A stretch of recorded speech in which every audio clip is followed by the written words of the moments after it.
Desecration of sacred symbols is a way of black magic. And we all have been seeing all the kinds of reports that are coming out of the Epstein files. At some point, he got a kiswah of the Kabah. So this was not an accidental gift. He wanted it. And to read that email, it says here is the attachment. By the way, the black piece was touched by a minimum of 10 million Muslims of different denominations. They walk around the Kaaba 7 rounds, then everyone tries as much as they can to touch it.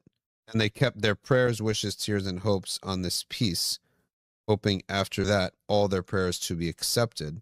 The items travel by air freight from Saudi to Florida through British Airways, with correspondence tracking invoices, customs paperwork, and final delivery arrangements. The shipment included one piece from inside the Kaaba itself, inside the Kaaba, a second from the outer covering, and a third from identical materials but never deployed. To clear customs, the unused piece allowed the entire shipment to be classified as artwork rather than religious artifacts, denigrating Islam to please the world's most evil and depraved criminals.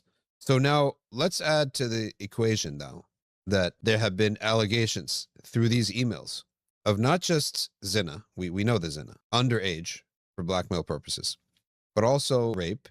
But we would also add to that there has been mention explicitly of torture. And there have been mentions of eating them. Allegations to be safe.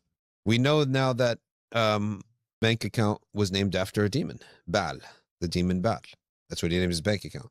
But in summary, we could basically speculate with a very high level that the man is deep into the occult, and that a large bulk of our leaders, Western Hemisphere leaders, are practicing the occult, have committed clear crimes with high likelihood of speculation. Unfortunately, the emails provide associations, allegations, and speculations probably can never amount to any proof, unfortunately.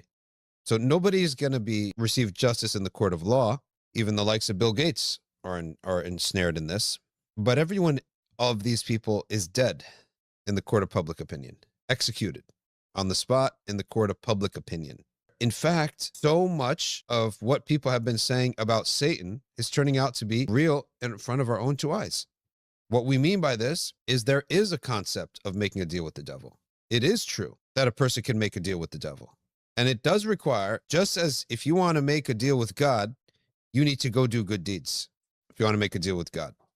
If you want to make a deal with the devil, you need to prove yourself by doing bad deeds, by which he blackmails you and ensnares you. And then once you keep doing these deeds and prove yourself, now the world opens up for you. And you have people with levels of success that are almost unimaginable.